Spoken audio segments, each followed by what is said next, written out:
of all, I would like to thank you for taking the time to do this exclusive LynnJaZZ interview. I really, really appreciate it. You're welcome. How are you today, Nick? I'm fine, and you? I'm doing just great. I wanted to talk to you about the CD. As you know, I'm rarely speechless, but the CD is off the hook. I was really just about speechless. I thought so many of the songs were just really amazing. Thank you so much. Just really, really mind-blowing. I have, of course, taken notes because that's what I do.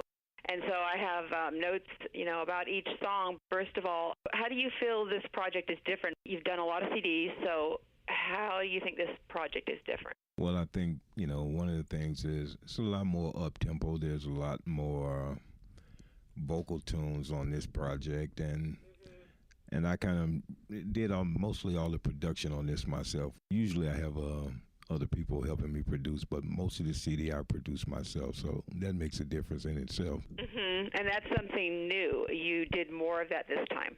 Yes, I produced 8 of the 10 songs on this one. 2 of the songs on the CD were produced by James Lloyd of Pieces of a Dream. That's impressive. Yes, it was a real pleasure working with James, and I'm looking forward to working with him again. It was a new experience for me to work with him, and it was a good one. Play. Oh yeah, he's great. I remember one time I was at a venue, I believe it was in Canada, and I turned to somebody, I didn't know who he was, and I said, "Who's that guy up there on the keyboard?" He can play. Come to find out, it's James Lloyd. Yes, he can play. Oh yeah, he's great.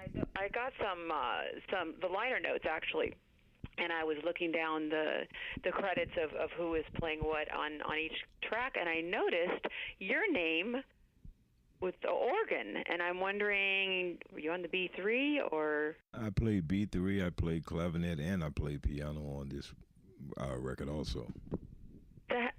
I had absolutely no idea. Is there no end to your talent? I had no idea. I'm a huge B3 fan.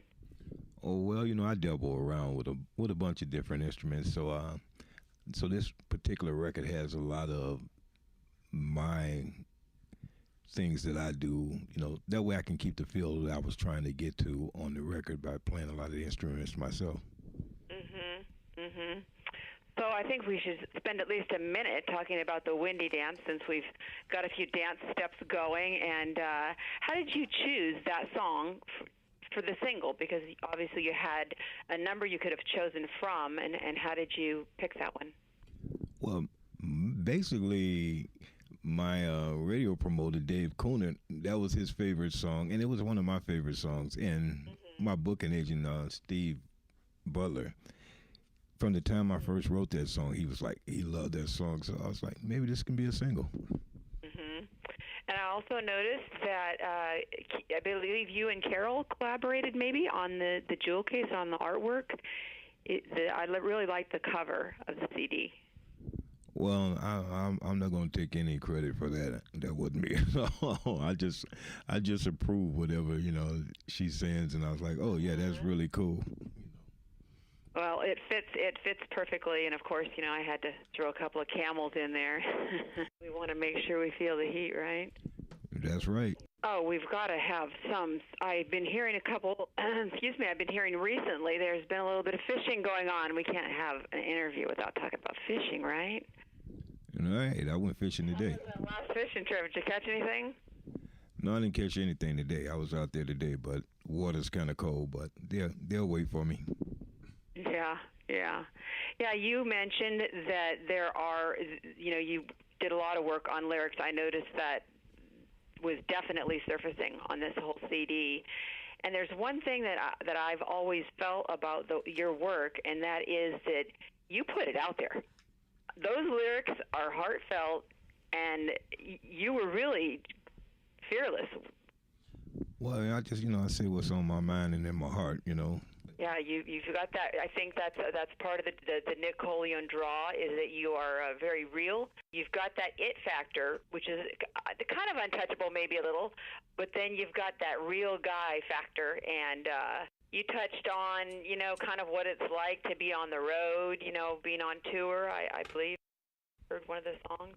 Oh, yeah, Midnight in You. That, that was my song I was thinking about, how musicians have to feel when they're out on the road all the time, and they have somebody at home, so I tried to make a song that relates for them. Now, where was I? Let's see. I think it was on Teddy Pendergrass. I don't know why. It was just, I guess it was just extra romantic. I don't know why. But is that the vibe you were going for, or you just kind of surfaced, or? I wasn't going for a Teddy vibe. I was just going for a Nick Colionne vibe.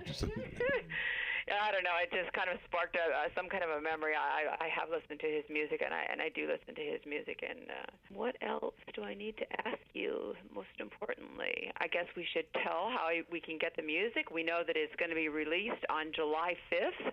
July 5th is the actual release date. You can get it on your favorite music store, or nickcolionne.com or amazon.com, iTunes, but available on July 5th, though. Right, exactly. And I will be launching it actually on LynnJaZZ on July 4th, probably at midnight the night before, July 3rd, midnight. And so once again, I would really like to thank you for giving me this time. I really appreciate it. I know how busy you are. No problem, Lynn. And thank you for all your support. All right. Well, you're very, very welcome. Thank you.